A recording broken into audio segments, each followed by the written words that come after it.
Good morning, good morning. Welcome to Walk with Me, Walking with God.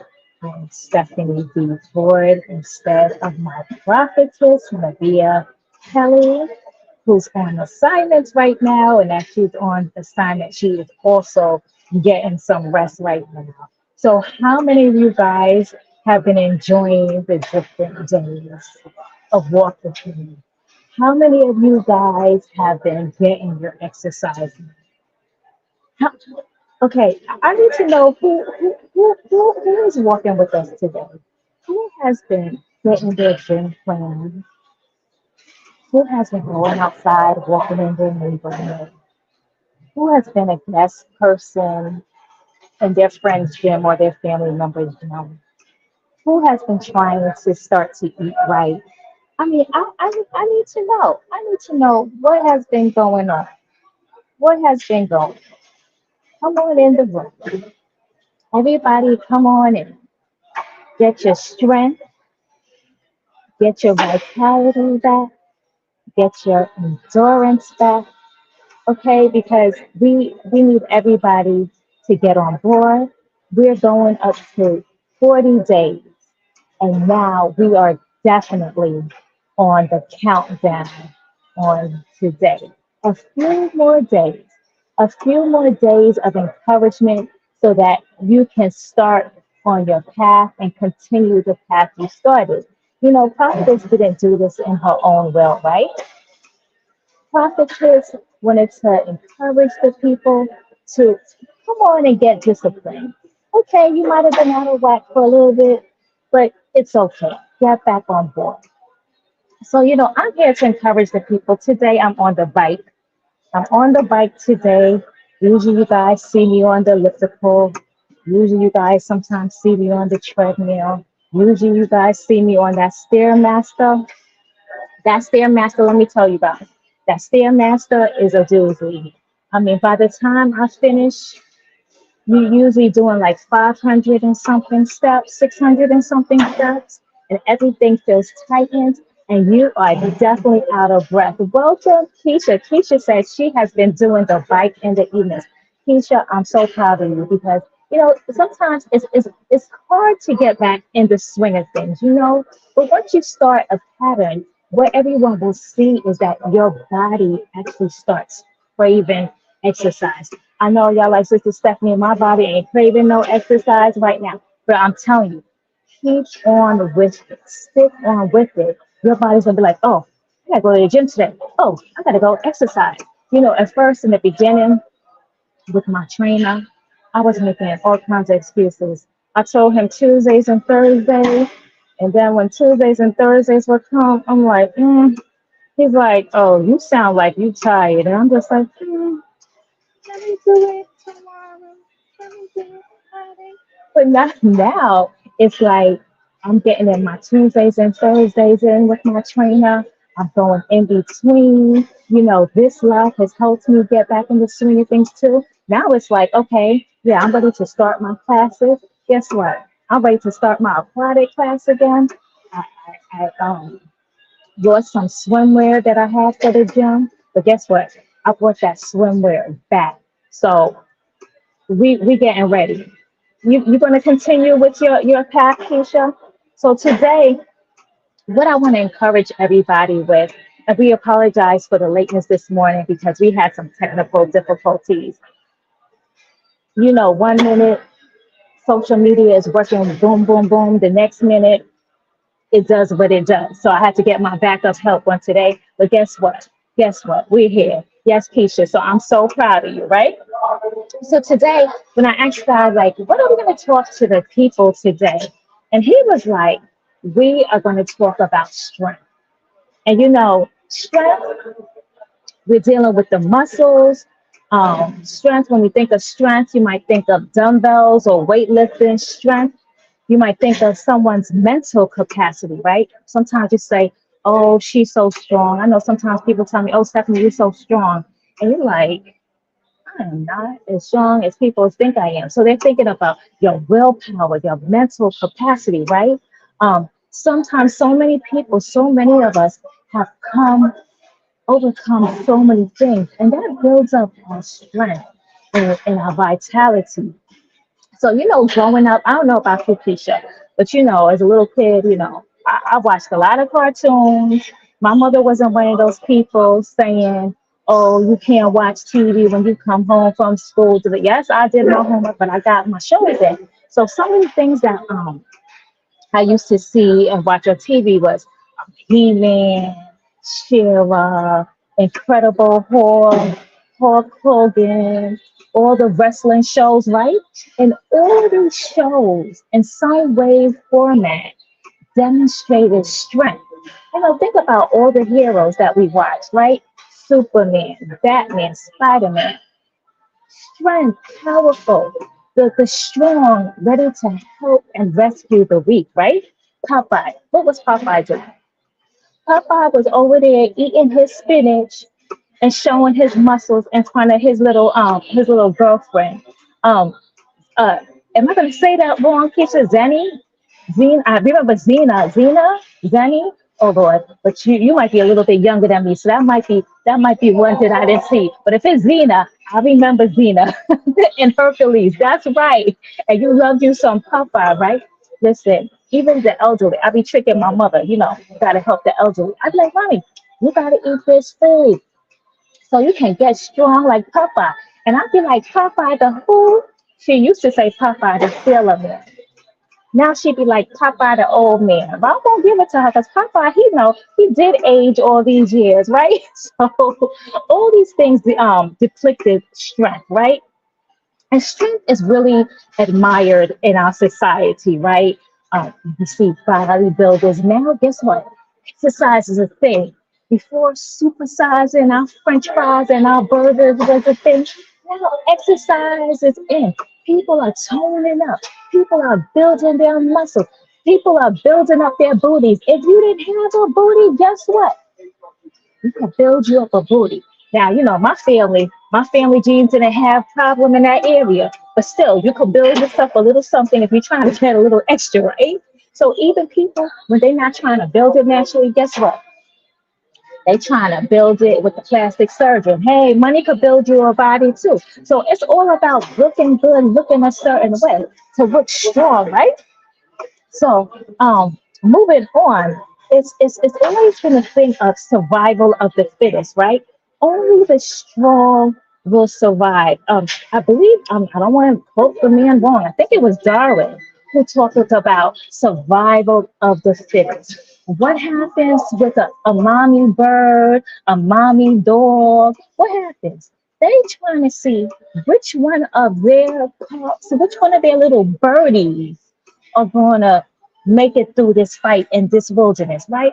If that little birdie or little dog ain't strong, guess what? Mommy bird ain't trying to help them, ain't trying to feed them because they feel like their genes are weak, and they just gonna go ahead and die and they go about their business. Now, it seems kind of cold, but we live in a dog eat world, and guess what? Guess what happens, Keisha? The strong survive. So when we talk about strength, right? When we talk about strength and strength exercise, because there is a type of exercise, in the beginning of this, I told you guys there was four types of exercise. Strength exercise is a type of exercise, but guess what? It's also called strength exercise is also called resistant training or weight training. So that's why God was like, Stephanie, I want you to tell the people, remind the people that there is strength in the midst of their resistance, right? And when we talk about resistance, what are we talking about, you guys? We're talking about something that opposes you, right? Opposition, objection, protest, right? Defiance, non-compliance. When I have non-compliance patients, they're not trying to follow the plan of care. They're not trying to go to their doctor. They're not trying to go to take their medications. There's a form of resistance. Uh, hindrance, right? What is hindering you? What is stopping you, right? Stubbornness. Y'all ever come across a stubborn child? One thing Sister Stephanie don't like.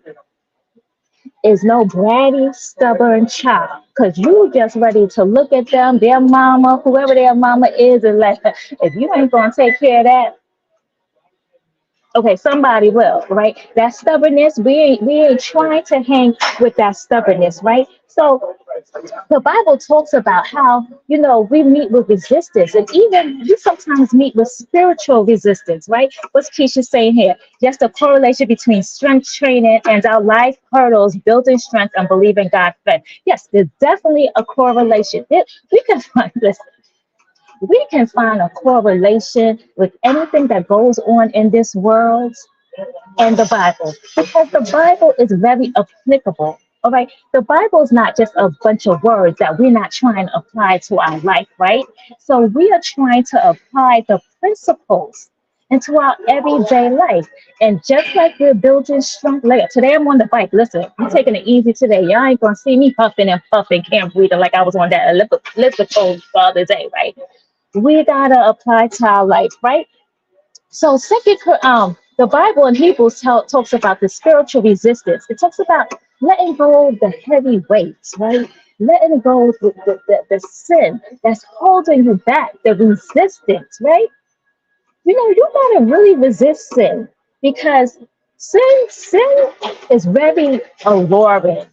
Sin is very good looking. Sin comes in all kinds of forms. Weights come in all kinds of forms. So sometimes to overcome and to continue this race, here we go with endurance again. Y'all going to get so sick of me talking about endurance. We got to overcome and we got to resist. The strong, when you're in this Christian world, the strong survives, the strong resists, okay? This is how we got to resist the devil. The Bible talks about submitting yourself unto God. Resist the devil and he will flee for you. If you're not trying to resist, guess what? You ain't strong, you weak. Okay, because resistance demonstrates strength, right? Next, let me read a definition that I got on resistant training. Let me let you guys read this. Hey, Ava Capron, blessings. I'm so glad that you came to join us today, right? Resistance training is based on the principle, right, that the muscles of the body will work to overcome a resistant force when they are required to do so. So the muscle, resistance training is when your muscle is trying to overcome some type of force. Let me tell y'all something about resistant training. When my trainer tries to take me over to that little section with all the weights, first of all, I'm not even, let me tell you, I don't know about you guys, I'm not even going to that section. It's usually a bunch of men, all muscular, looking like they know what they've been doing for the last 20 years. And here I am trying to figure out the machines. So, first of all, I'm not going to that section if I'm not with the trainer, because I don't know what I'm doing. But they got all the weights and everything. Actually, trainers that I've had, they're like, Stephanie, don't even go to that section if I'm not with you, right? So I see all those heavy weights and my trainer has me doing stuff. And I'll be like, it's too heavy. And he's like, hi, Regina, good morning. He's like, Stephanie, really? So sometimes I push through the resistance, and I pushed through the resistance, and I'm like, I'm surprised myself that I overcame the force. And sometimes I'm pushing some of the weights that he tells me to do, and I'm giving him a look like, this is really hard, like this is too tough for me. And sometimes he'll lower the resistance because we can see that I'm really trying, but it's just not happening, right? I don't know if you guys ever tried to, do weightlifting and resistance trainer, but the whole goal is to get the resistance and get stronger, right? And sometimes in our lives, how many of you guys are just going through some type of resistance in your life, right? Just like we have resistant weights, every time we look, there's something coming across us, something beating us against our head. If it's not the family, it's the job. If it's not the job, it's school. If it's not the children, it's the spouse. If it's not the spouse, it's the parents. Good morning, Pastor Kabira. It's always something resisting us. And the Bible tells us in 2 Corinthians 4:8, right? What does it tell us? We are hard pressed on every side, but not crushed. perplexed, wondering why the heck is this happening to us, right? But not in despair, persecuted, but not abandoned, struck down, but not destroyed. Guess what? We are going to overcome this resistance. We are gaining strength in the resistance, right? So strength training is about building and maintaining strong muscles, right? Okay, because as we age, we can get weaker. Our bones get weaker. Our tendons get weaker. Our joints, they not as strong as they used to be. So strength training in the natural helps build this as well, right? And it increases your stamina. It enables the body to do daily tasks. Let me give y'all an example. One of my favorite machines, besides the elliptical, right, is the assisted chin-ups machine. Now, the assisted chin-ups machine works a little bit opposite. The more weight that you have, the more assisted chin-up. The more weight that you have, okay, that's that's the least. The more help that you get in, that's the least stronger that you are. The less weight that you put it on, that means you're getting stronger. So let me give you an example. If I have 40 pounds of weight helping me on this machine, okay, that's good. But the next week, if I put it on 30 pounds, which is less weight, that means I'm pulling more of my body weight on my own. So I had started at one time on 40, then 30, then 20, then 10. Then my trainer at the time, his name was Noah, he was like, you should be able to be doing chin-ups by yourself, not on this assistant machine. And he went over, took me to the bar, and I couldn't do it. And I just felt bad. The next week I tried again. I almost got it, but I couldn't pull up my body weight. He was like, okay, keep on the assistance. The next week he took me over to the bar. I stepped on the tire. I pulled up and I was able to pull my whole weight and do several chin-ups, several pull-ups, right? That's because I got stronger. I didn't need as much help as anymore, and I was able to overcome the resistance. So this is what happens in the natural, right? You might start at a certain level, 20 pounds, doing those arm curls, right? Then 30 pounds, then 40, then 50, then 100. You're getting stronger to overcome the resistance. And while you're doing this, you're building up your body muscles, right? You're looking good, you're looking toned, right? Everybody trying to look good, right? Everybody talking about their summer body. Our prophet's talking about she getting her spring body, right? You guys, it's gonna be some competition. Apostle Leo Lonely, Leo Lean Hines, God bless you. Everybody's trying to get toned and looking good, and these people are looking good, whether they doing it naturally or buying it, they're looking good. Listen, I have a joke, right? So somebody at my job, he was talking, da da da da da da da, right? And all of a sudden he's talking about, oh, I used to train people, and I used to be a bodybuilder, and I'm here looking at him, and I'm just like, he don't look like no bodybuilder to me. He don't look like he got no muscles, right? Well, the joke was on Pastor Stephanie. Hi, Erica Crawford. The joke was on Pastor Stephanie. Because the next few days, this same man that I was like, yeah, he just talking junk, right? He had on this fitted shirt. Let me tell you, the muscles were popping. Okay? So you working out those muscles, they're gonna come in. That body's gonna shape up. They're gonna be thinking you had some work done, Pastor Cabrera, okay? So this is what we're talking about, strength training, right? So it's important, right? To keep at it. I know sometimes even y'all started this and y'all might feel a little discouraged. I'm just here to encourage y'all. Keep at it. Even when the 40-day marks that prophetess does here, keep at it. Don't let it go, because it's important for your body to get stronger, right? Strength training builds up your mental capacity. See, Pastor Kabir was laughing at me, but it builds up your mental capacity. Strength training helps release your stress, right? It produces hormones that calms your anxiety. It helps with depression. These are things that strength training does. It builds your heart muscle. Who needs a strong heart? Not only naturally, but physically and mentally, right? You want a strong heart to deal with these things in life, right? Okay, it helps come against joints getting painful, right? You know the older people used to talk about. Some of y'all grandmamas and y'all aunties is known. Well, author, author done got what they talk about, that good old arthritis, right? That good old arthritis, especially when it rains. They feel that author coming to visit them, right? So this strength training helps with joints, right? So we wanna help the body. God gave us this temple. We wanna help him take care of stuff, right?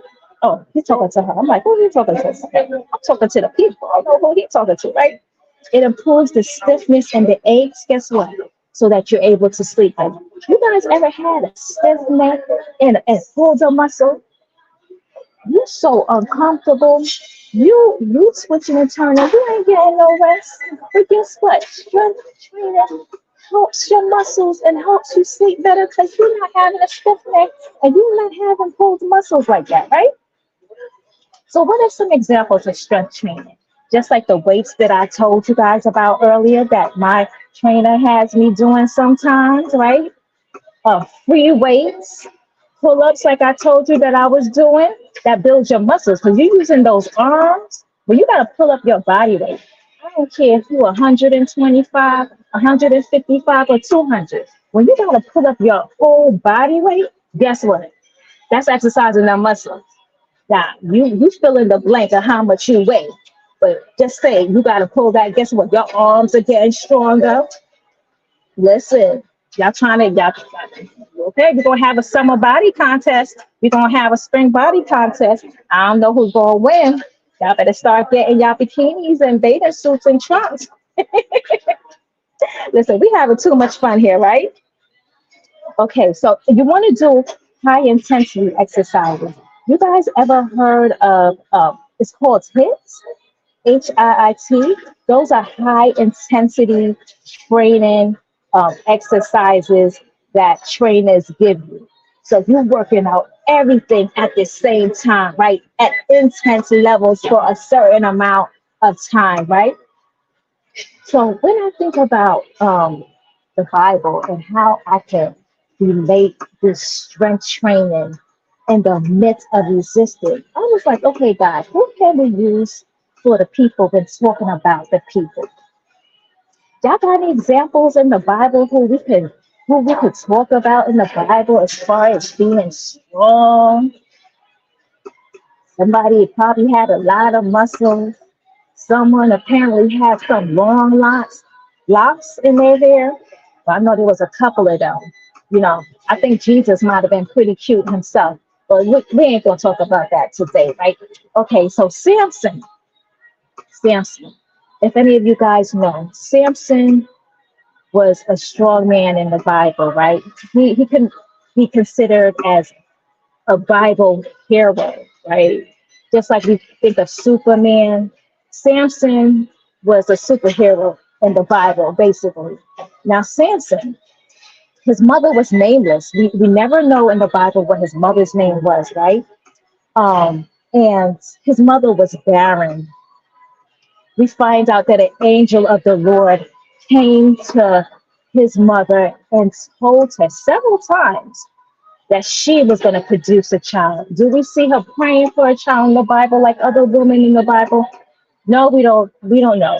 But evidently, some kind of exchange happened because the angel of the Lord came and said, "You're going to have your child, and certain things have to take place. You cannot cut his hair. He cannot have strong drink. He cannot have fermented drink. He cannot have unclean food. He can't be around dead things.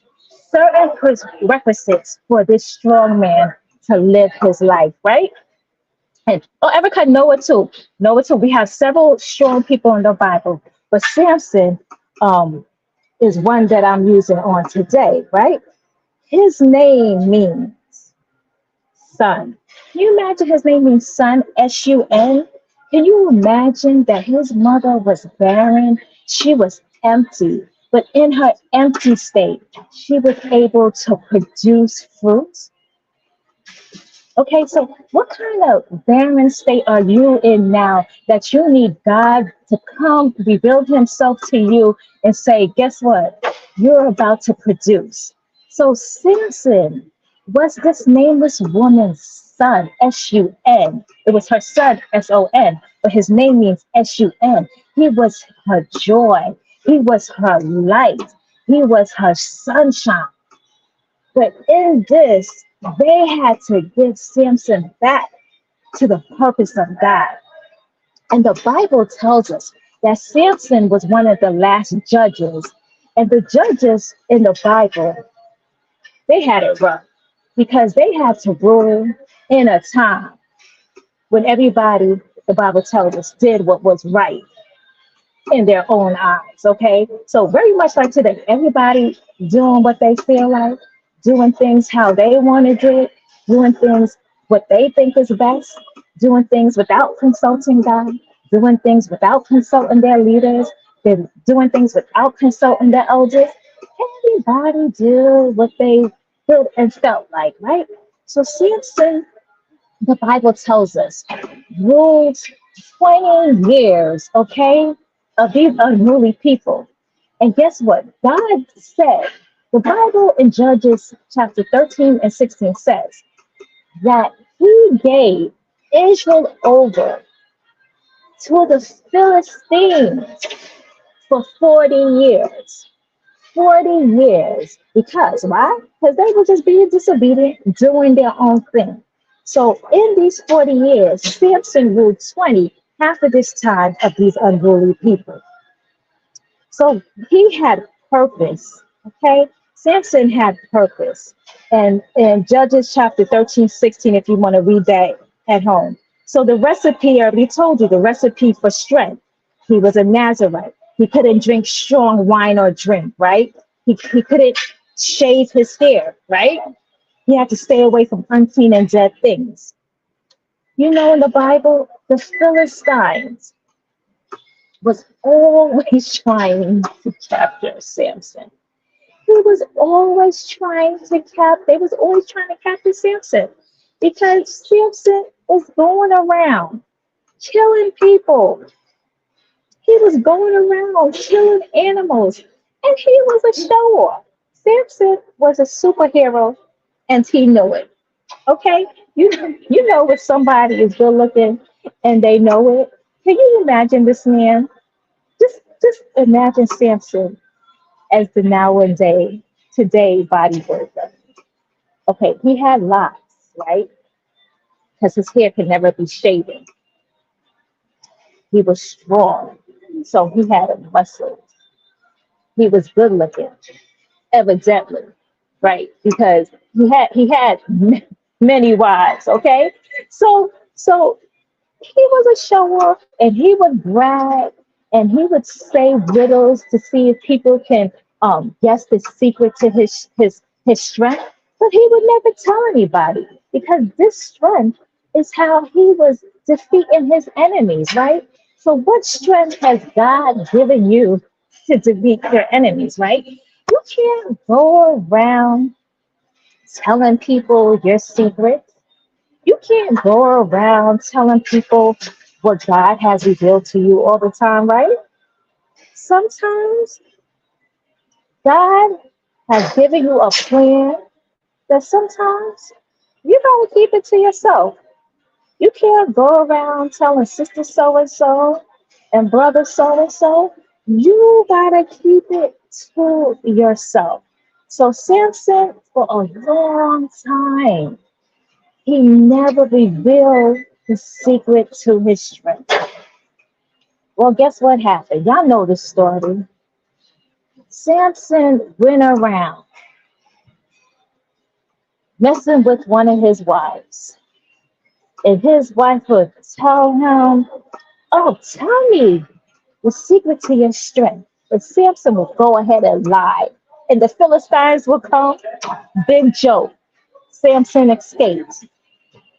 Here comes Delilah. You know Delilah's name, what her name means? It means sweet and delicate. So you know she was most likely a beautiful charmer. She was like, "Oh, honey, why are you messing with me? Tell me the secret to your strength." And Samson told her some other lie. And she got the Philistines, because she was a Philistine, right? They came and tried to um, keep him, bond him up, right? Samson escaped. Here goes a third time. You know, you don't really trust me, Samson. You're there lying to me. You're my husband. You don't really love me. So the Bible tells us Samson got tired of this good old nagging. Oh, he got tired of this good old nagging, right? And he told her the secret to his strength is my hair has never been shaven. And when my hair is shaven off, that's the secret to my strength. Oh Lord, why Samson do that? Have y'all ever kept a secret? It might have been your own personal secret. And then sometimes you just couldn't take the pressure of what was on in your life. And you done told somebody, and the secret done got out, and that secret done came against you. It done messed you up because it was out, and you were so embarrassed, right? Well, Samson told the secret, and the Philistines came one more time, and they got Samson.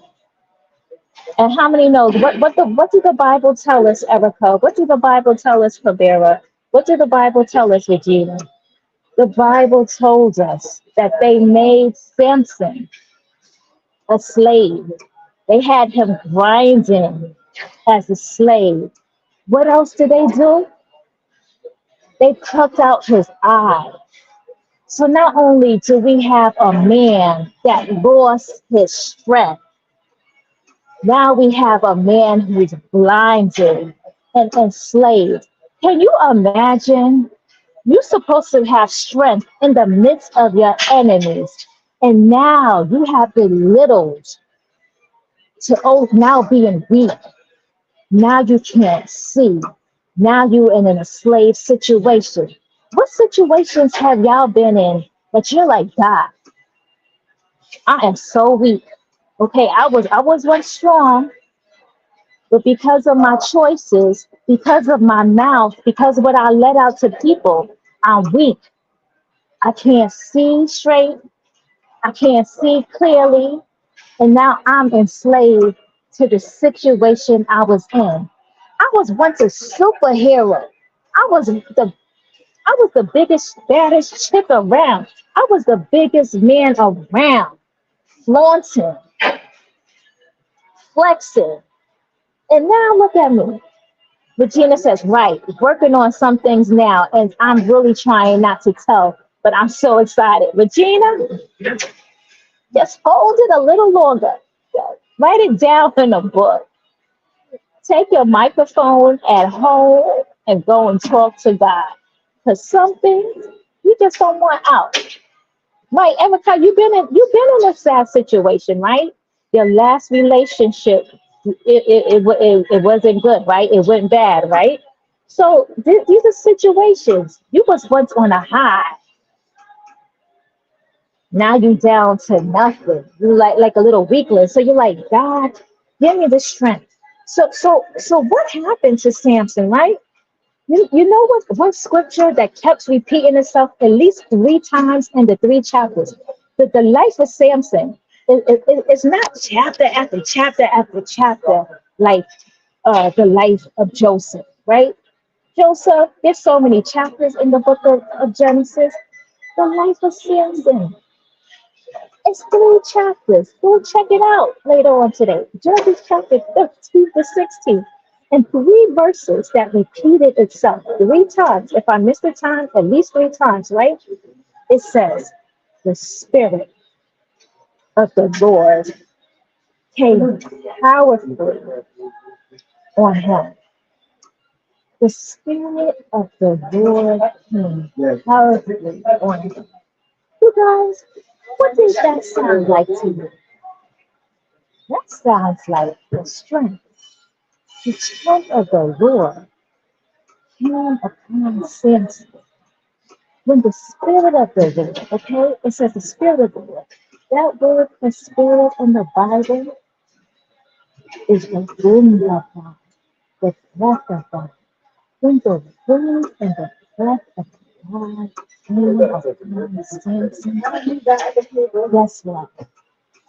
He feels supernatural strength. How many of you guys right now, that's right, Erica, God was with her. How many of you guys right now is saying, Lord, listen, I need the spirit of you. I need your breath.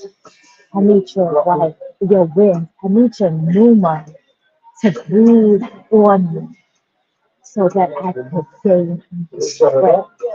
You know, when we first, one of the first places in the Bible that talks about the breath of God, when God breathed into Adam. And what happened to Adam? He became a living soul. Okay, so you might be in a dead situation right now. This situation might be dust. What did Adam and Eve come out of? They came out of dust. They came out of earth. They came out of clay. Well, Adam came out of clay. Eve came out of the river, Adam, right?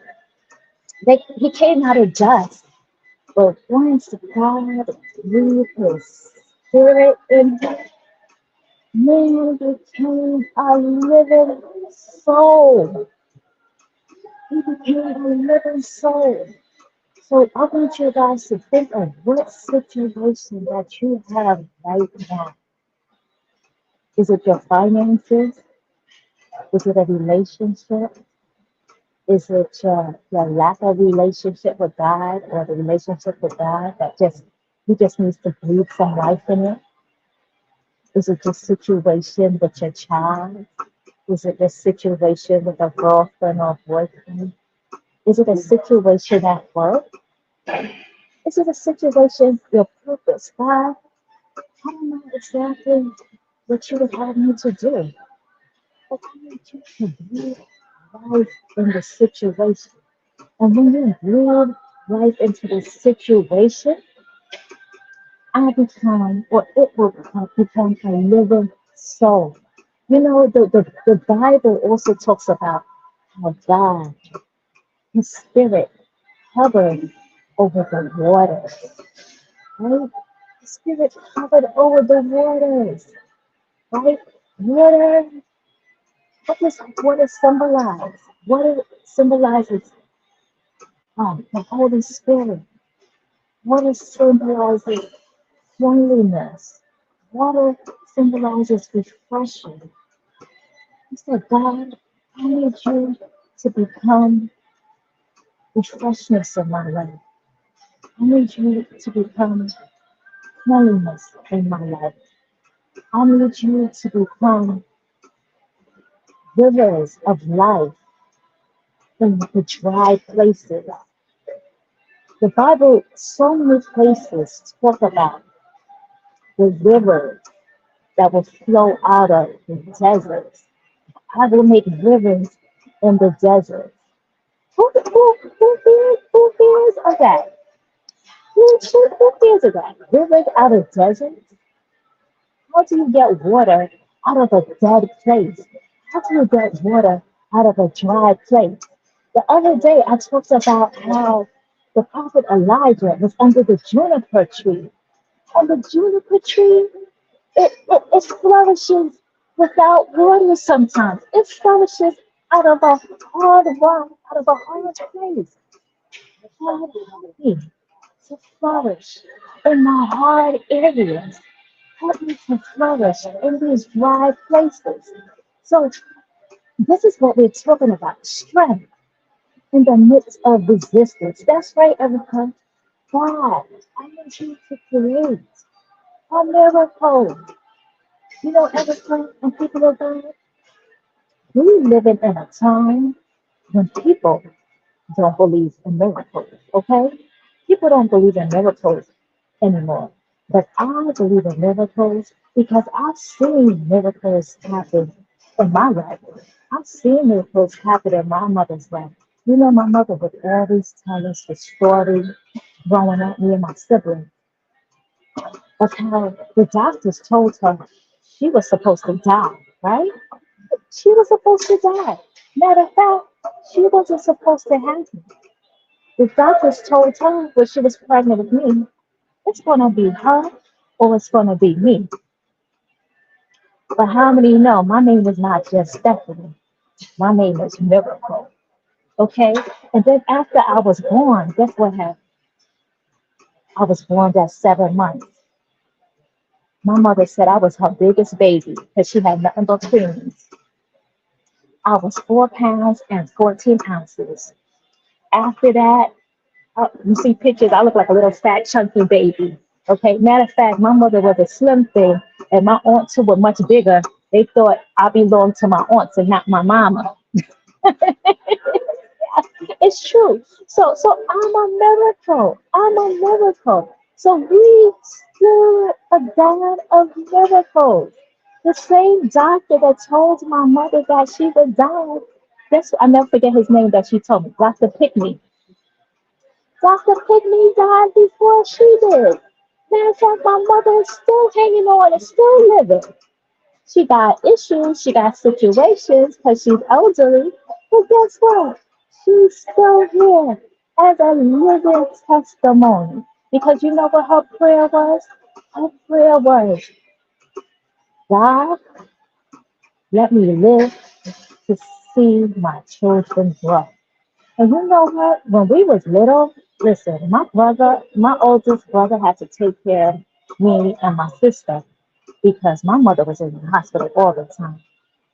Breathing problems, a breathing disease that she got from secondhand smoke for COPD in the hospital. Can't breathe. In the at home, talking about she going to the hospital. She ain't gonna make it back home. Can you imagine being 5, 10, and 15 years old and your mother's telling you that she's not gonna make it back home? She's going to the hospital, but she ain't coming back? That's scary. And listen, I had to give it to my father. Yeah, my father, Mr. Ford got some ways now. We ain't gonna. I'm not here to talk about that, right? But my father, I was 5 years old, and back in those days, you couldn't let children in the hospital, right? Not like today. Everybody and the dog, and the cat, everybody coming to the hospital, right? Everybody got to visit this cat. Back in those days, you couldn't go in the hospital unless you was under 12. My father would sneak me in the hospital. And my mother said she looked at me and she said, well, this little booger, she clean and she doing fine. All right, she gonna make it. But God answered her prayer that I would live to see my children grow. So we are living in a time, He's a God of miracles. God is not beyond doing the supernatural, right? Doing the supernatural in our lives, in Erica's life, in Keisha's life, in Leoline's life, and everybody who's listening to the replay. Don't don't don't say that miracles don't happen anymore because they do. You just gotta believe God, okay? So let's go back to our Samson. Well, we started talking about, let me hear, see where I left off. We started talking about Numa and breath of life and miracles. And Lord, I done went on a tangent, right? I done went on a tangent. Let me see.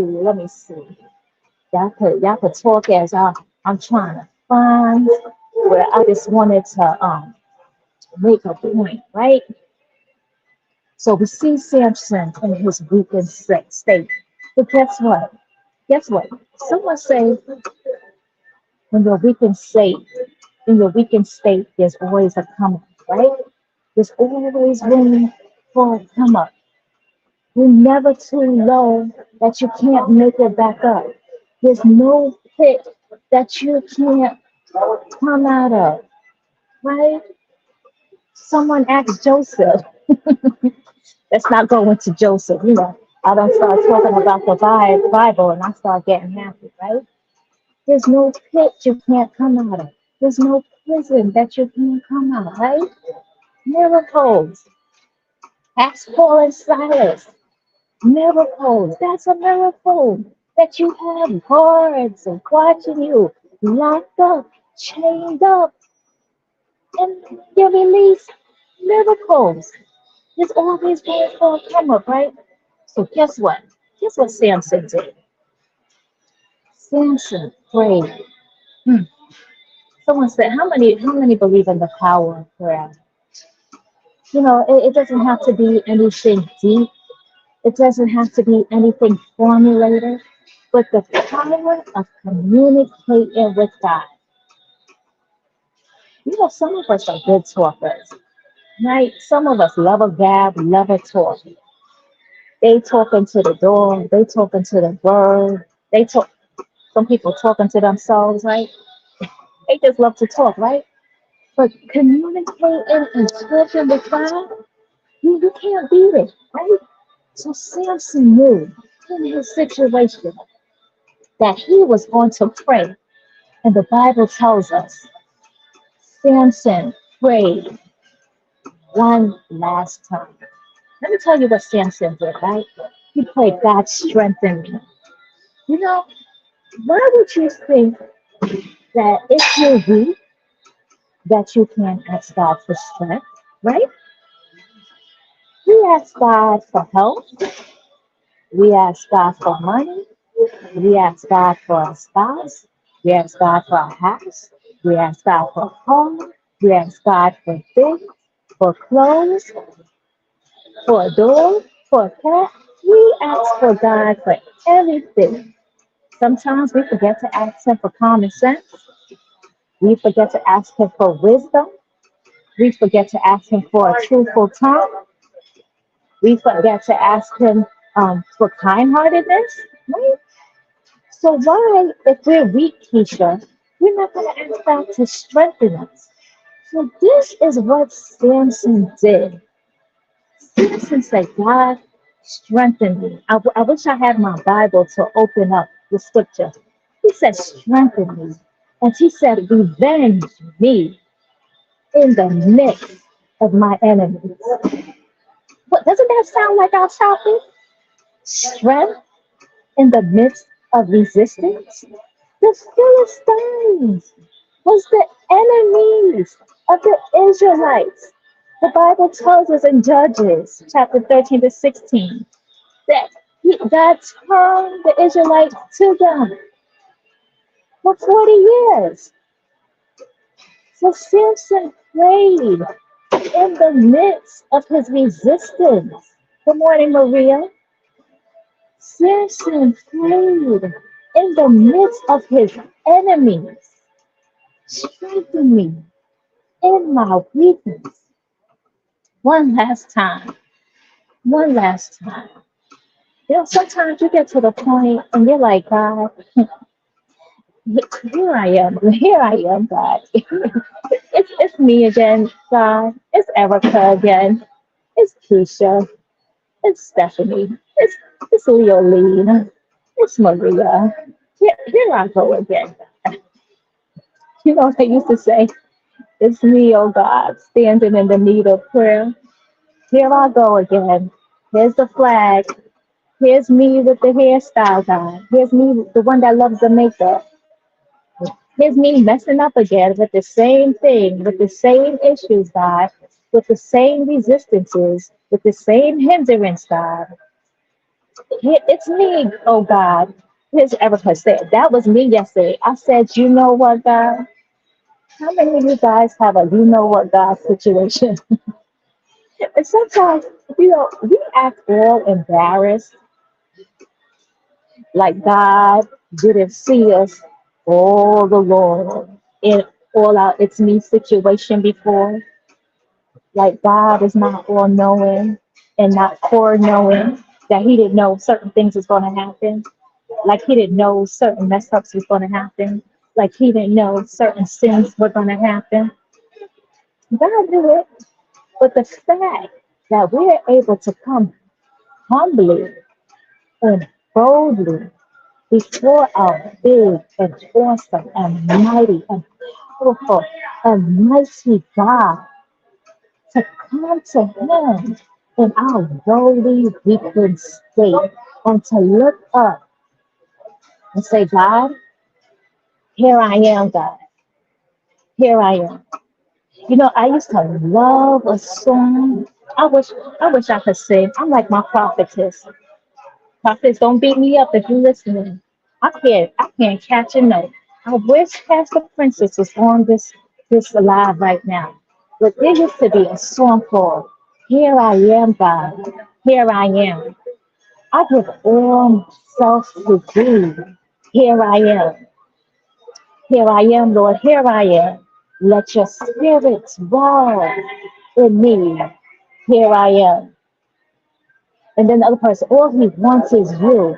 No one else will do, not just a part. He wants all of your heart. All he wants is you, right?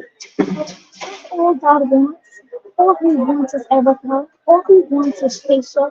All he wants is Leoline. All he wants is everyone listen to this live, right? He don't want just a part. And I was a teenager, and that song just used to get me every time. All he wants, all he wants is me, not just a fraction, not just a part, but he wants all of my heart. And then I remember the bishop at the time, God rest his soul, Bishop Ezra Nehemiah Williams was his name actually in Harlem. Bishop Carlton Brown is now the bishop there. And he used to say, and what's your response? He was such a humble man. And what's his response? And he would just reach out to the church, and then we would sing, Here I am, Lord. Here I am. I give all myself to thee. Here I am. Let your spirit dwell in me. Just like the spirit of God dwelt on Samson. Here I am. So I just want to encourage everybody today that God will strengthen you in the midst of your weakness. God will strengthen you in the midst of your enemies. And your enemies might not be a person. Your enemies or your obstacle or your resistance might be a thing. It might be a situation. But just like the other day, I talked about how I was over it and how my little sister Ariana called and said she was over it too, and how God showed me a hurdle that we had to overcome the hurdle and that we were victorious. You gonna make it through your resistance situations. I'm here to tell you that I've made it through my resistance situations. Oh my God. When I think, listen, I one of the books that I gotta write, it got one of them gotta come out this year. But when I think and I reflect, you know the old saints would say, when I think of the goodness of Jesus and all that He's done for me, my very soul cries out, hallelujah. Thank God for saving me. When I reflect on the last 10 years, I know I look like 27 and a half, but when I reflect on the last 10 years of my life, you guys, how I overcame, how I overcame is nothing but the strength of God. When I think about those sad states I was in, when I think about the depressive moments, the moments of anxiety, the moments of nonstop crying, the moments of why me, God? Why did this situation happen to me, God? It's not fair, God. I have no one to help me in this situation, God. When I reflect how God gave me strength, and now I'm able to strengthen people who are in those same situations, that I'll be able to write some books to tell people how they can be strengthened in their weekend journey. You ain't never lied about God, but God. How many of you guys today have a but God? Okay, how many of you guys have a but God, right? So we're gonna wrap this up shortly. We started a little late, technical difficulties, but Sister Aisha is gonna wrap this up for me in a few minutes. But I just want to encourage you guys. Hang on to your butt, guys, and remember that you have strength in the midst of your enemies, in the midst of your resistance. All right, because just like Samson, he asked God. He put his hands on the pillars of the temple of the Philistines. Okay, and the Philistines died. They died. Okay, and Samson died too. That one last prayer, right? But God, the Bible tells us that more of his enemies were killed in his death than in his life. Huh? Okay, in his weakened state that became strength, he was more victorious in the end than he was ever in life. So you guys stay encouraged. God bless you. Sister Stephanie loves you. Mwah.